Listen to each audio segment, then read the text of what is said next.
What's up, everyone? We know the last thing you need is another fitness podcast to catch you up on the newest trends and fad diets that are based on popular opinion, not actual research and evidence. Enter myself, Mariana. We made Fitness Stuff for Normal People podcast to make exercise and nutrition science practical. Our goal is to expose misinformation in the industry by providing only evidence-based education, where today we cover the highly anticipated reverse diet episode. More specifically, what reverse dieting is and the research behind it, who and when you should consider going through a reverse diet, and then the 5 steps in setting up and executing a successful reverse dieting phase. And before we get into it, the easiest way you could support us is to throw a 5-star review on whatever platform you are listening to. If it's Spotify, Apple, YouTube, little thumbs up. 5 stars, takes 10 seconds. You could actually, in fact, do it while Mariana is going over a very exciting announcement, which is... So our FS research reviews, I know Tony and I are both so excited about starting that just in general on Patreon. You guys have been loving it, and so have we. But after a few months of using Patreon, we've decided to make a switch over on hosting platforms for a few reasons. Patreon just isn't convenient or easily operated from the user's point of view. We really do not like that you guys have to go to an external platform to get this additional research, this additional experience from us. And we really just don't like to have to ask that of you guys. So we're just trying to think about the best way we can deliver more content to you in a way that's feasible and convenient. Our new platform directly integrates straight into whatever your streaming platform is, whether that's Spotify, Apple Podcasts. The user-facing experience, what it will look like, will be the same, and you will not have to go anywhere else to listen to them. Another big point here is that Patreon as a company has been pretty negligent in handling certain allegations over the past few months that Tony and I are just not comfortable with. If you want more information on that, Google has it, but we're not going to go too into detail there. Some new features of Fitness Stuff Premium: no longer using a third-party app to gain access to our research reviews. The additional way of listening on whichever podcast platform you are currently using, and more community-focused features like an Ask Me Anything. We're really excited about that. So we wanted to find something that was going to get our community engaged as well. So if you're already a patron, be on the lookout for an email Friday today with details on your discount for FS Premium. And if you haven't joined yet, you can sign up. It takes less than 10 seconds. The link is in our show notes. With that too, with how much time goes into our outlines for each episode, for each research review, we're doing 2 podcast episodes and a research review every week on top of our already one-on-one coaching. What we decided to do so we could pour more effort into each outline, the binge eating episode that we filmed today, along with this one, each of these outlines take hours and hours and hours. We wanted to make that clear. We're putting so much effort into this, and we want to keep that effort as high as possible and make these as high quality as possible episodes. So we're going to be only releasing 1 podcast episode a week on Mondays instead of Mondays and Fridays now. So we can pour more and go deeper into each topic, which we're excited for, and still give that same energy where those research reviews are dropped every single Friday, which if you're a patron, you already know that, but just to give everyone else a heads up. Before we begin, a quick note from our sponsor, Eat This Much. You guys know how much Tony and I love Eat This Much. We have before we even met each other, which is actually pretty cool. Tony and I met this year, which is funny. Making me emotional. What Eat This Much allows you to do is not only set your own calorie and macro goals through the free version, along with access to thousands of meal prep friendly recipes, but their premium version allows you to plan a week of meals at a time. So a whole week, you can plan them, access to their recipe database. And from there, it will generate an automatic grocery list for you. I actually did this past week, and it goes right into Amazon Fresh if you have it. So I didn't even have to add my groceries. It added them to my cart right there, which is such a convenient integration. And you can customize each day of the week, make adjustments based off of your own personal needs. You can print and email your plans. And it's just a really easy and convenient way to not only meal prep and plan, but adhere to your nutrition goals in a way that is convenient and conducive for your own personal needs. So if you want to try out Eat This Much, you can get 2 weeks of premium free, and you can also get 20% off Eat This Much premium at eatthismuch.com/fitness stuff. That link will also be in the show notes. We love it, and hopefully you just try it out. Yeah. That's it. And even check it out. Like you get 2 weeks free. Go down to that link in the show notes of the premium. They've got great free features as well, Yeah. but go check out that premium because it does take the premium just takes every possible extra step out of the way. It makes it as simple as possible, which is it's crazy what they do. Yeah. But today we're talking about some fun stuff, and that actually fits in, right? We're talking about reverse dieting. We're talking about dieting experiences. That fits in pretty perfect. Before we get started, though, I don't want to just jump in. I hate skipping into it. Coming down to the end of the day, what do you got planned later tonight? It's just me tonight, me and my dog. Honestly, not much. I always go for a long evening walk. I know people are huge fans of the first thing in the morning, a wake up walk. I do walk. I'm not a morning person. Like I'm a grumpy morning person. Like I'm walking, not really caring about my surroundings, walking for 10 minutes with my dog, come back. Really? Go to the gym. And then, yeah. And I like walk shortly throughout the day, but like at night, I do my like an hour and a half walk with a podcast with my dog. And I love it. I'm going to have to change that. It's starting to get darker sooner, but yeah. Oh, you know what? Total podcast plug that's not ours that you should listen to is Farnham Street with Shane Paris. Has an incredible freaking podcast. I'm more of a morning person. I need to get my heart rate up. I need to get my focus dialed in, or I am not fully awake until noon. So I'll take my walks in the morning. But you got a chill night. I don't know what I'm going to do. How are you, Tony? I didn't even ask you. I just keep asking until you ask me back. I'm going to sleep. I'm still coming back from Vegas a couple days ago for the When We Were Young festivals. I'm going to be in bed probably like watching Adventure Time by 7 and hopefully fall asleep by like 8:30. Oh, I will watch the Great British Baking Show. And I'm going to make pasta salad as well, just in case anyone was wondering. So Mariana's got like 8,000 steps, Great British, but she's got a night laid up. Now, after this, that's what's going to happen. Let's hit this first. All right, we're talking about reverse dieting. Now, the reason I wanted to do an episode about reverse dieting is because, at least we've talked about this on the episode, it's probably one of the most overused terms in the like nutritional and dietary space that I've seen. Overused terms. There's some properly used terms, like calorie deficit sometimes, but sometimes terms like reverse dieting get overused.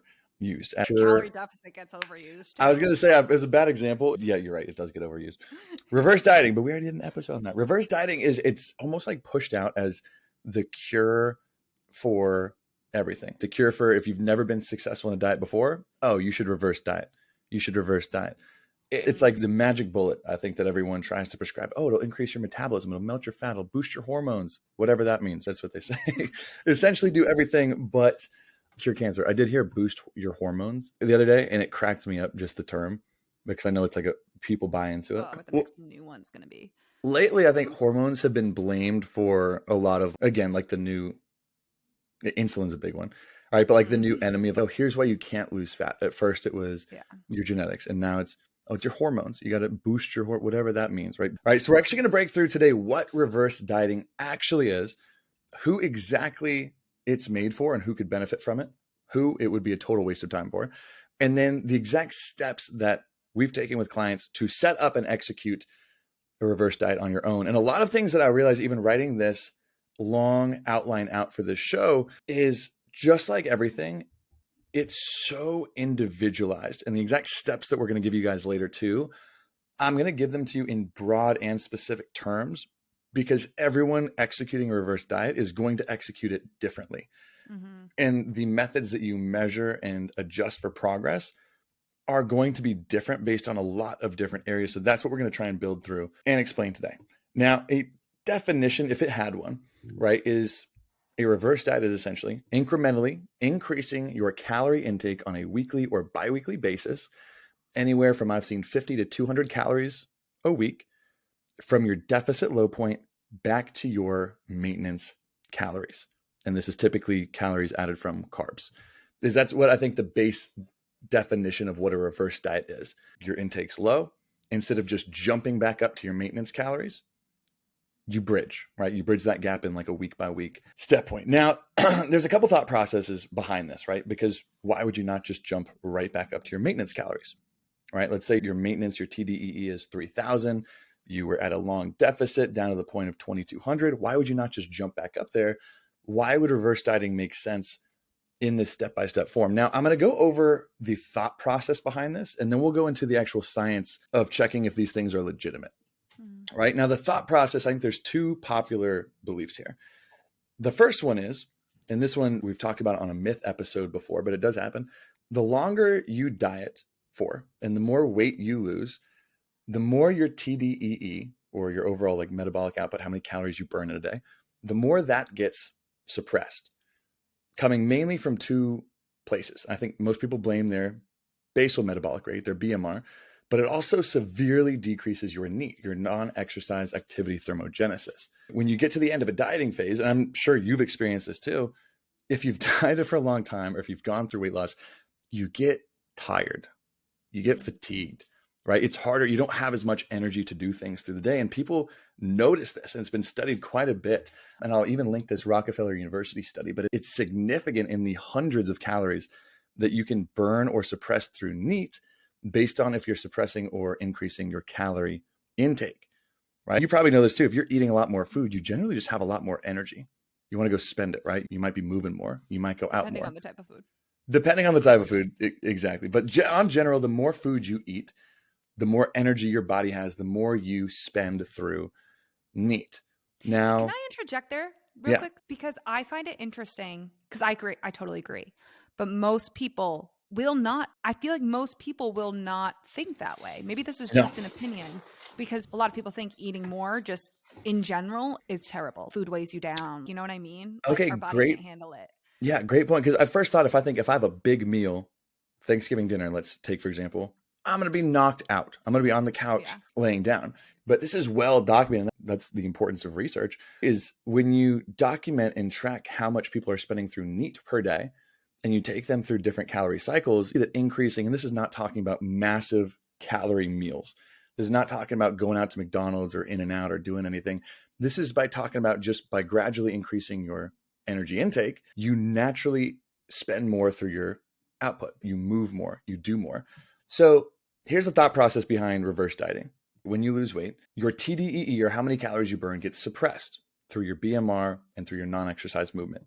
Now, the thought process is that incremental increases back to your maintenance will help you return to a more normal BMR, a more normal NEAT, while not adding on excess body fat. So essentially, you can continue to get leaner, put on less body fat by increasing your calories, by taking a step-by-step approach instead of just returning or jumping straight back to your maintenance, where you're going to gain excess body fat, is the thought process behind it, or the claims behind it. Now, since calorie restriction suppresses BMR through a couple different changes, this is just well observed.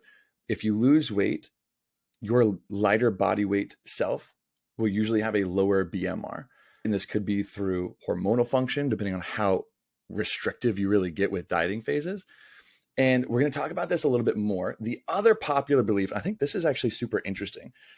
I never thought too deep into it, but another popular belief of why reverse dieting is better than jumping straight back after a dieting phase is because weight loss induces changes in the size of adipocytes. Adipocytes are just the cells specialized in storing energy as fat. We can call them fat cells, right? It doesn't decrease the total number of fat cells you have. You know how you have certain things that will just bring up such a clear memory of like an aha moment? Exercise physiology class, sophomore year of college, this topic came up and my mind was just absolutely blown, and more people don't talk about this, and I just think it's so cool. I think people are going to think it's cool because when you think of fat loss, you're like, oh, where does it go? Yeah. The fat cells get smaller themselves, but you don't lose those cells. You don't lose those adipocytes.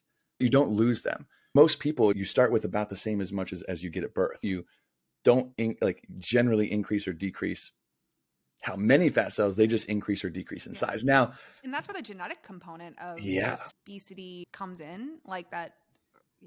Yeah. And we're going to get into this because here's the crazy part. Now, here's what is hypothesized and has been studied in rats. And this is the important part, but I don't think it's, and you can correct me here, but I don't think it's been observed in humans. But the thought process is that rapid weight gain, so the difference between jumping straight back to your maintenance calories, rapidly gaining weight back, rapid weight gain may cause something called adipose tissue hyperplasia. I think we talked about hyperplasia in the hypertrophy and muscle building episode, but hypertrophy is to increase in size. Hyperplasia is where the number of adipocyte or cells increase. So you're actually making new. And now, again, I don't think this has been observed in humans, right?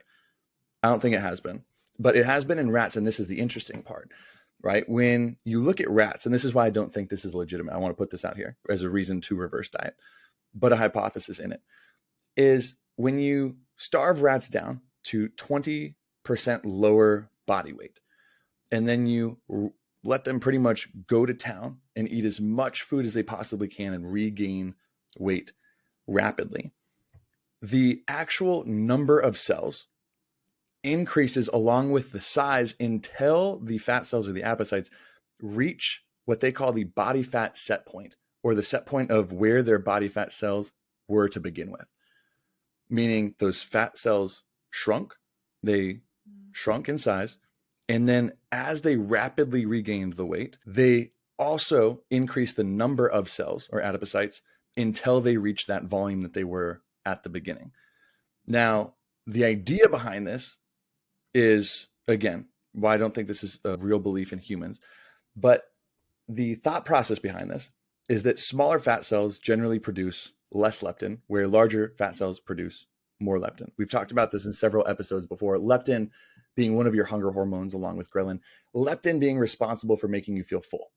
We just talked about this in the binge eating one. Leptin makes you feel full, telling your brain that your fat cells are full and your body doesn't need any more energy. All right. And they're massively produced by those adipocytes. The idea then is if you rapidly regain weight, you increase the total number of fat cells, meaning you have more fat cells at a lower size coming out of a diet, even when you get back to the same weight, meaning less leptin produced over time with the more total numbers of fat cells you have. So this would make dieting in the future more challenging if you had more. Now, that is a reason for people wanting to reverse diet.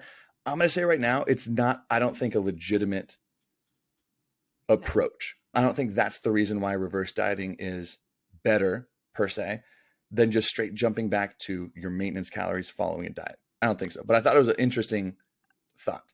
Can I add an interesting side note to Please do. the fat cell thing? This was a huge controversy, like almost like 10 years back, I want to say. But when this fat cell conversation became like very hot and a lot of people were talking about it, and how it connects back to, like, you have fat around your viscera, so your internal organs. And that's where your fat cells will shrink first, because that is a survival mechanism. You're going to shrink around your internal organs, the things that you are keeping alive first. You're not going to lose subcutaneous fat, so like under the skin first. The visceral fat loss, shrinkage, is not where you see any physical results in the beginning. That's not reflected in the scale. Don't notice it, but it is reflected in terms of your overall health. So that can significantly change certain biomarkers in the blood and metabolic markers.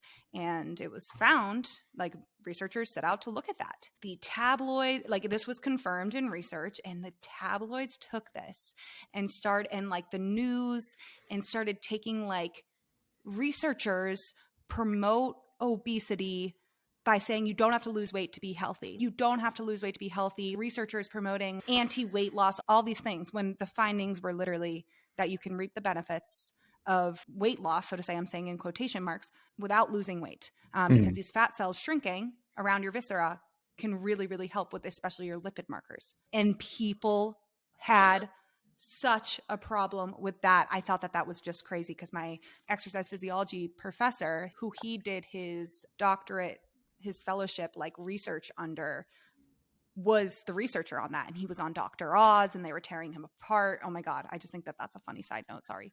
I know. When was this? I'm now remembering back to then. When did that start coming up and becoming more of a hot topic? It was a while ago. I think it was a little over a decade, maybe. Yeah. Maybe. It's interesting to kind of look at. It's interesting to kind of look at those kind of pieces of it. Now, here's what I really think the definition should be. And I think that the people should use it. This is the important part, because when you hear all that, you're like, oh, I don't want to increase the number of fat cells. You probably won't. I don't want to regain a ton of fat. Listen here. Reverse dieting approach, I think, mainly should be used for someone who has been consistently tracking and at the end of a long and successful fat loss phase. that is who it could be extremely helpful for, is someone who's lost quite a bit of weight, has been dieting for a very long time. And that's when I think it's used to be best. And there's another result where I think it has been used, but not for the actual reasons. But I think this typically would become even more useful when if you're experiencing some of the symptoms that we talked about. I think it was at the 10 signs that you might not be eating enough episode. If you're experiencing a lot of those symptoms, low energy, fatigue buildup, low sex drive, poor sleep, irritability, if you're experiencing a lot of those towards the end of a dieting phase, this is where it could actually help back up and actually build your BMR back up to a place that you really want it to be. Now, what I've seen happen during reverse dieting, because I've taken several clients through this, and it really has been more of like a handful of clients I've taken through a reverse diet, because not everyone needs it. And that's what we're going to differentiate today, is who really needs it, who doesn't, right? I think that's the big thing. But typically, if you're at a very long end of a dieting phase and you increase your calories at this step-by-step process, slowly reintroducing mostly carbohydrates, but we're going to talk about that later. As carbs increase, so does water retention intramuscular, right? In your muscle tissue. That's what typically gives more definition in the 4 to 6 weeks after you start your reverse, because that's the claim I see a lot of people, especially with before and after pictures, and what my clients that have been through it really love, is at the end of a dieting phase, they typically look leaner, more defined 4 to 6 weeks after we start increasing their food intake compared to them at the end of their dieting phase. And they're confused, like, am I continuing to lose fat while I'm eating more food? Not usually. You're just retaining a little bit more water where it counts. And that leanness, that definition, your lean body mass, your muscle mass pops a little bit more. Obviously, another big thing is that energy increases significantly. If you've ever been at the end of a long dieting phase, you're just exhausted most of the time. Your lifts are very low energy, very low intensity, just because you don't have the energy to bring to it. So as you eat more food, your body typically likes it. Your energy increases, you have better lifts. Now, body weight, and here's the thing that's highly individual, and I want to really reference this, highly individual when going through a reverse diet. I've had clients who 2 months into a reverse dieting phase hit their new low body weight 2 months after we've been increasing. I've had others that, due to water retention and things like this, shoot up a few pounds, and that's totally normal as well, right? It's highly individual. So I see a lot of coaches promoting it as, oh, reverse diet, we're going to continue to lose fat. You're going to continue to lose weight while we're eating more food. You could, or you could not. That doesn't mean that your reverse diet's going unsuccessfully, but that's typically what happens. Now, another approach I've seen reverse dieting used for, but I don't typically recommend it, is for individuals who are struggling with consistency at very over restrictive diets. So if your calories are at 1,200, 1,500, way lower than they need to be, and you're not losing weight, I've seen the approach be, well, instead of maybe dieting extreme to 1,200 calories Monday through Thursday, and then severely overeating on the weekends, right? Maybe 3,000 calories Friday, Saturday, and Sunday. Maybe we focus on setting your goal at 2,000 calories 7 days a week, so you don't feel that over restrictive cycle that leads you to overeat on the weekends. And then you could slowly get more comfortable with eating more calories. So people that are very uncomfortable with the idea of eating more food, and that doesn't even come with eating disorders all the time, but just people who are just terrified of eating more food because they think it's going to make them gain weight. A step-by-step process can make it easier. You're not experiencing what the reverse diet I just mentioned is really going through, but it's more of a psychological approach of bridging that gap.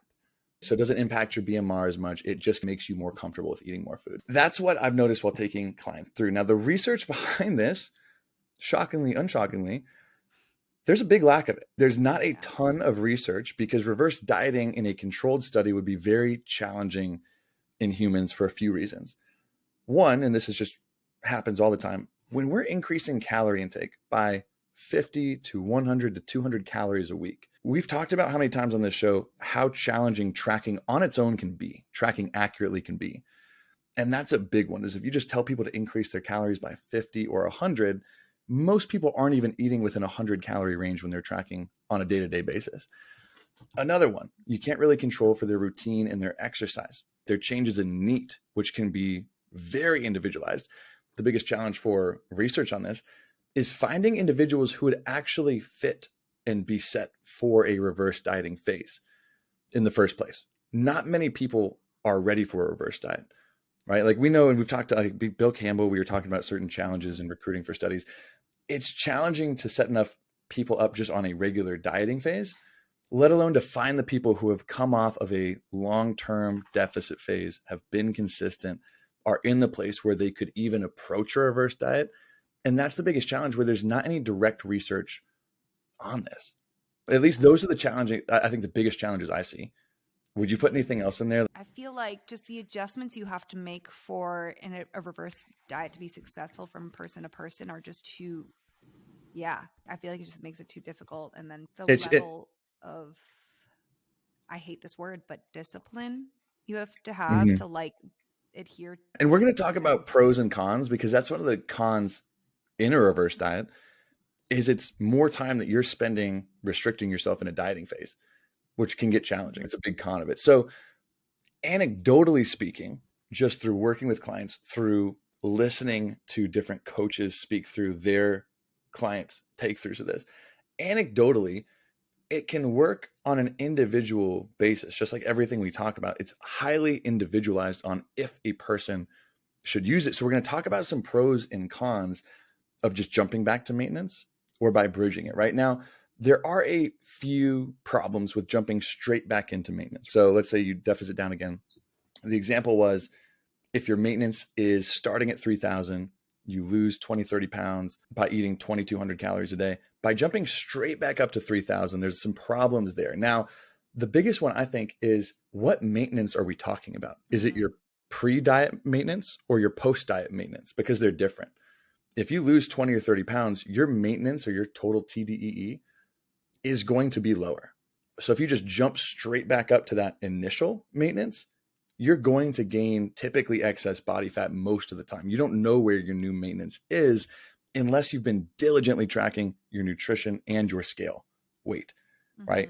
And that's why it's easier with a coach, is because a coach can look at that data and say, okay, we can really estimate, here's where your new TDEE is. That would be the best guess in that kind of approach. But that's the biggest problem, is what maintenance? We're talking pre or post. They're different. Now, this also requires you to guess where that maintenance is, which I said can take some time. Guessing work kind of sucks, because if you're wrong, I think in your head, you see it as wasting time that you spent dieting, which is time that could be wasted. It's not fun to be in a diet. It's not fun to restrict food for most people.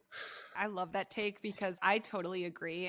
There's a level of, it shouldn't be miserable, but why would it be like, yes, great. I feel like that realistic mindset going into it, those expectations of like, there's going to be some things that I don't like about this. This is temporary. But some people are like, it's usually not the most preferred. Oh, if I could live the rest of my life like this, most people wouldn't choose it. Maybe some would, but that's a big downside of jumping straight back to your maintenance, is you don't really know where your new maintenance is. Another one is, and this is again on an individual basis, if you significantly increase your food intake. In my example, if it was 3,000 before, now it's dieting down to 2,200 or maybe 2,000.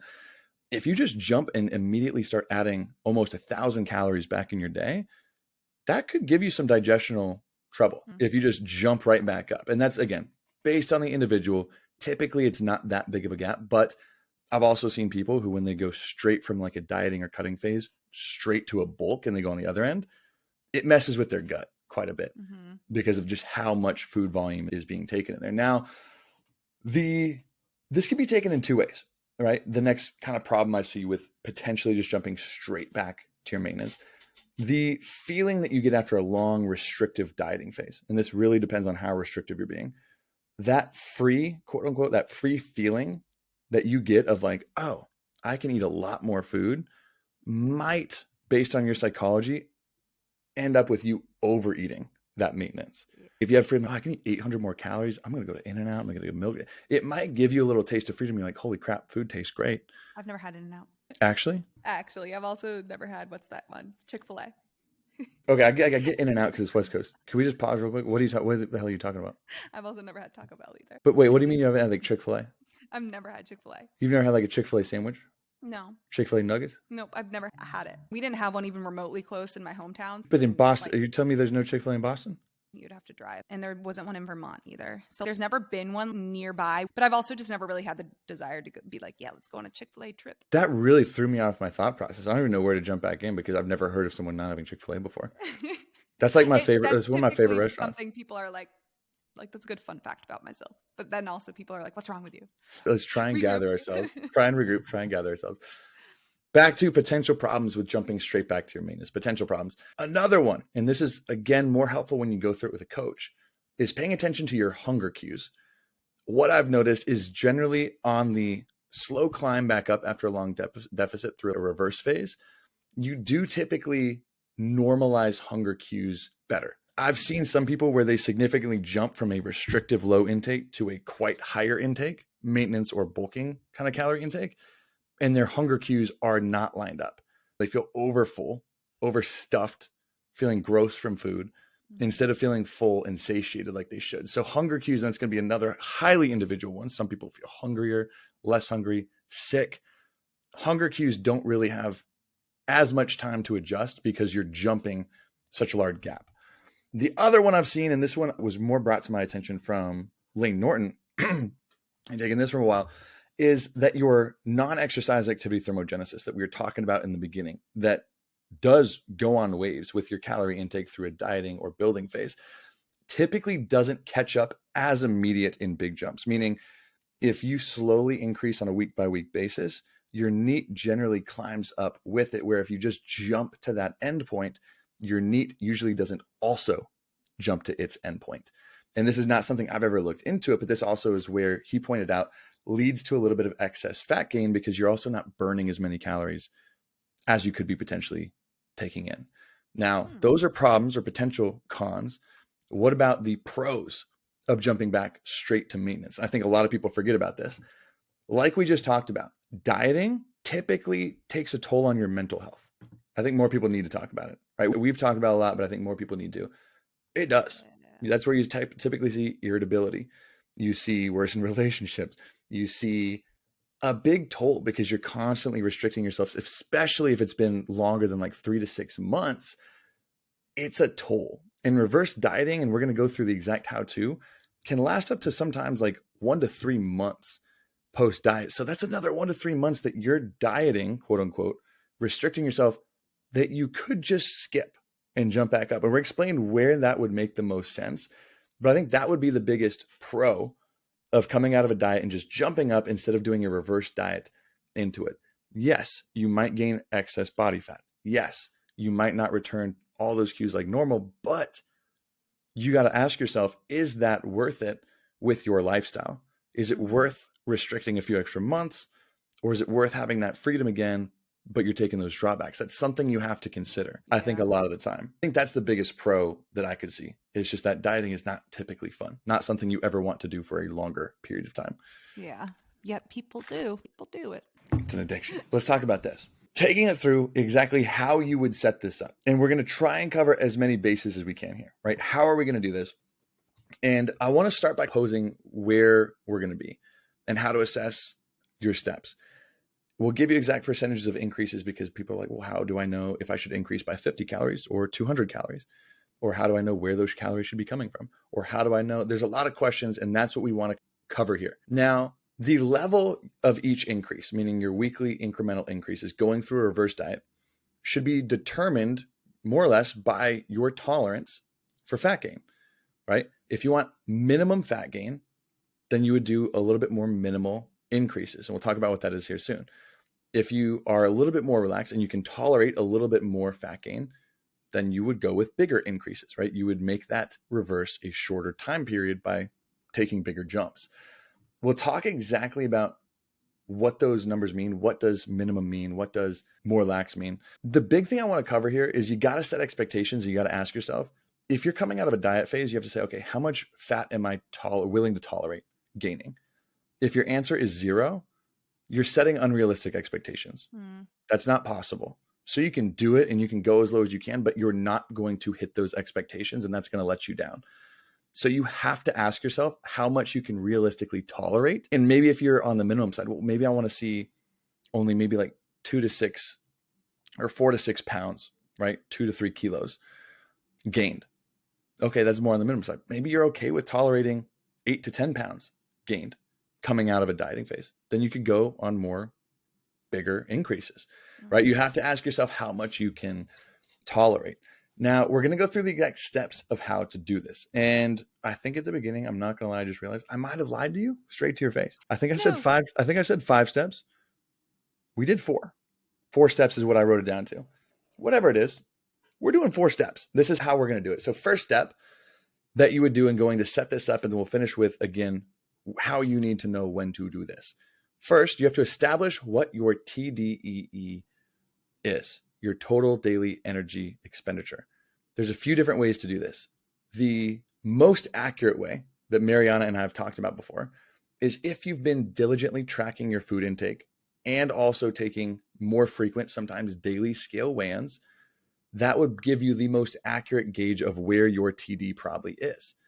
If you have not, there are some calculators that can get you in a ballpark, but just know that calculators, even the most accurate, the best calculator, I know I'm a bigger fan of Ketch McCardle or the Mueller calculator. Don't use Mifflin St. Jeor. If you don't know what those words means, don't worry about it. But if it says Mifflin St. Jeor calculator, just don't use it. That'll get you in a ballpark area of where you should be, but just know it's not going to be exact. We've talked about that. Calculators are not exact. That's step number 1. Find out where your maintenance really is. Step 2, establish your current calorie intake, right? This one's easy. If you're set up for a reverse diet, you should be tracking your calories in the first place. If you haven't been tracking your calories, you probably should not be reverse dieting in the first place. So that'll give you a good intake or good look at where your intake is, right? Use a food scale, get accurate. That's step number 2. Step number 3, this is going to be the biggest challenge with number 4. I'll say 3 and 4 at the same time. Step number 3 is determine your level of intensity as far as how big these jumps are going to be. And then 4 is going to be how you adjust based on feedback as you go through increases. Now, the clients I've taken through this, and this is why, again, it helps significantly to work with a coach that takes you through this, because 1, they know if you actually need to use one or not. And then 2, they know just through experience what to look for progress-wise to determine different changes. So when you're picking your level of intensity, like we said, if you want minimum fat gain, you should be doing minimum increases. If you want and have a little bit higher tolerance for fat gain, you can have bigger increases. And if you're starting from a very low point, right? Competition prep, things like this where you are very, very low and you're experiencing those signs of undereating, right? Low sex drive, fatigue, poor sleep, irritability, loss of period a lot of times with females, right? For you, it might make more sense to start more aggressive so you stop feeling those symptoms.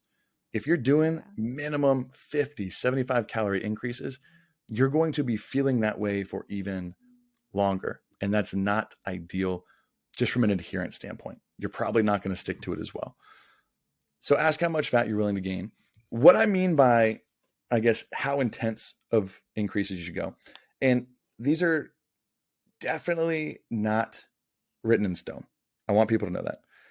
What I considered for weekly increases, conservative, moderate, and aggressive, is if you want to go at a conservative approach, increasing your weekly calories by about 3 to 5%.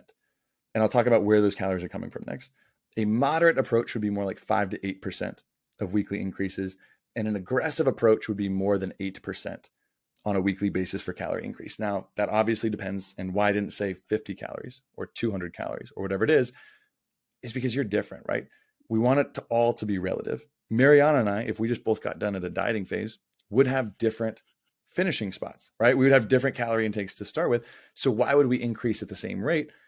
We shouldn't, right? That's where the percentages help out a little bit.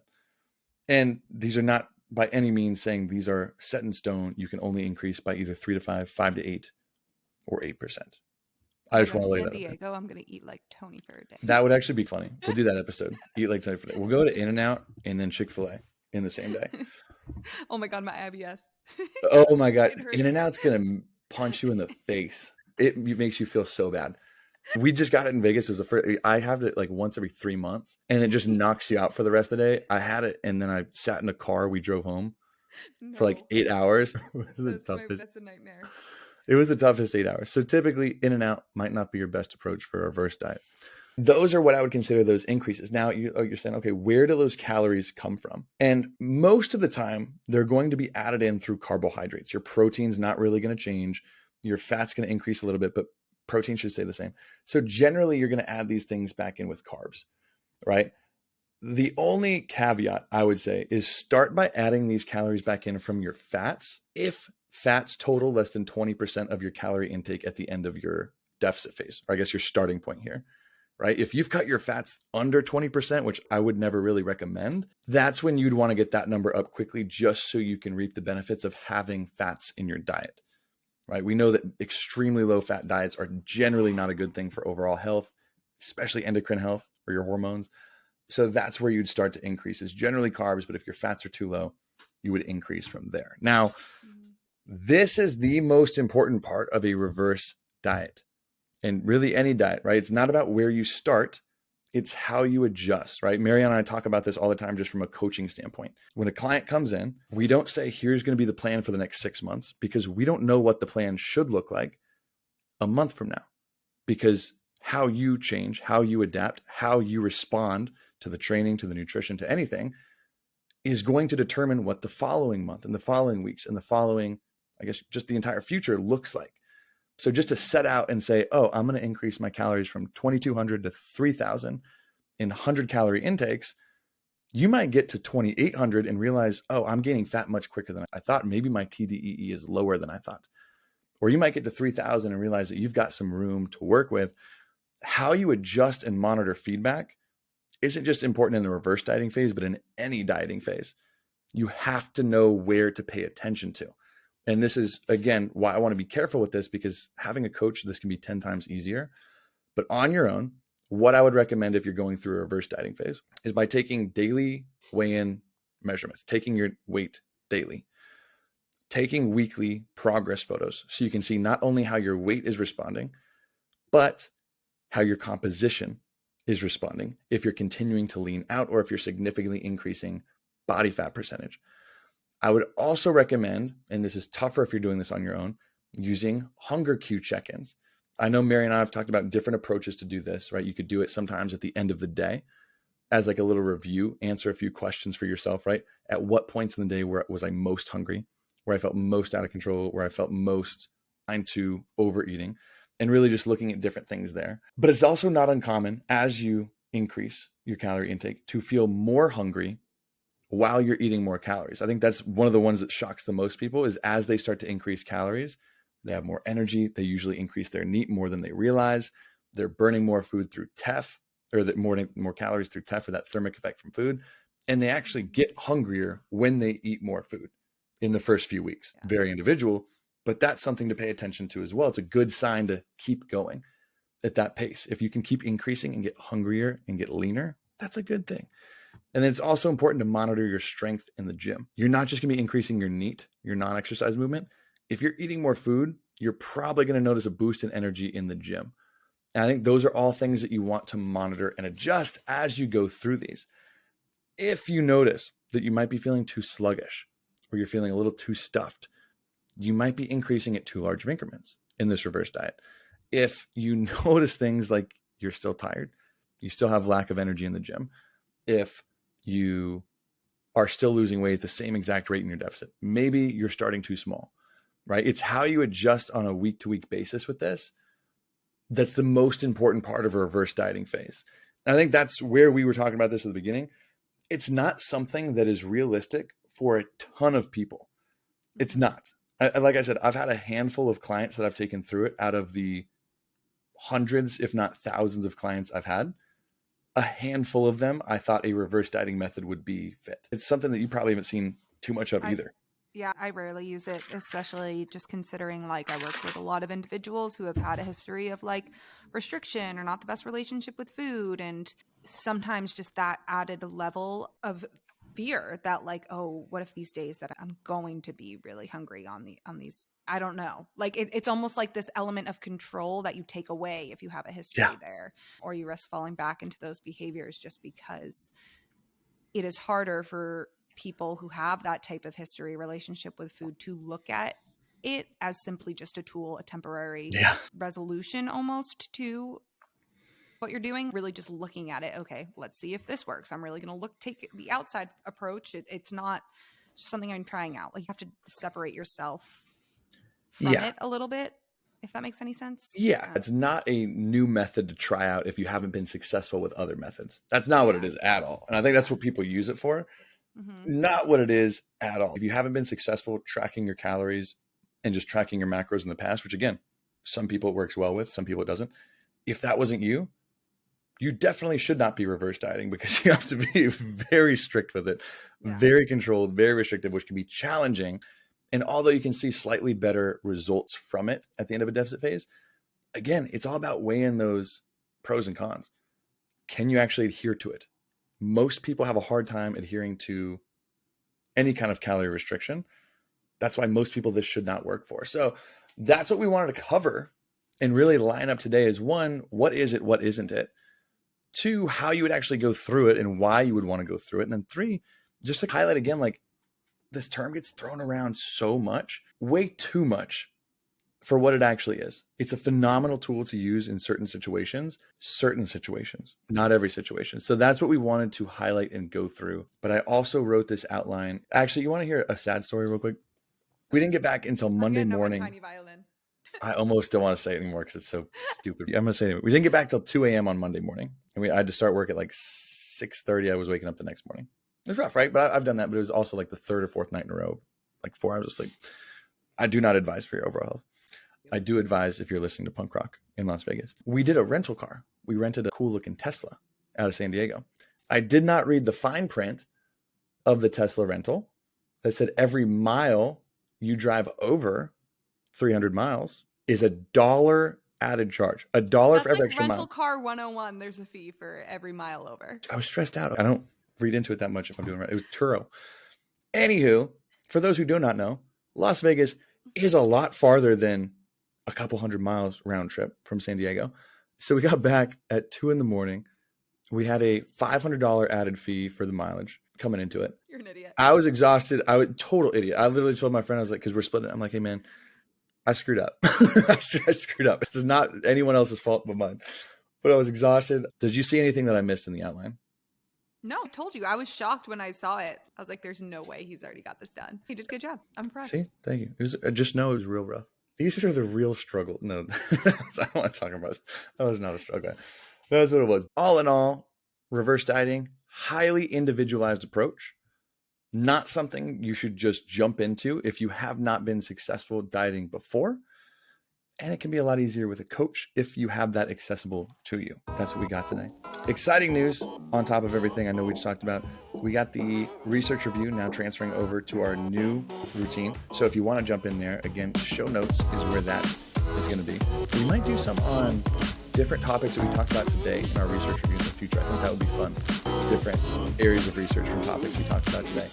Y'all know where to find us. fs.pod on Instagram, on TikTok, fitness stuff for normal people on YouTube. All those links are going to be down below, along with Eat This Much and Legion, our partners. We hope y'all have a beautiful rest of your day, and we hope this gave you some insight. We always have DM open if you have any further questions. Pretty much. Y'all have a beautiful night.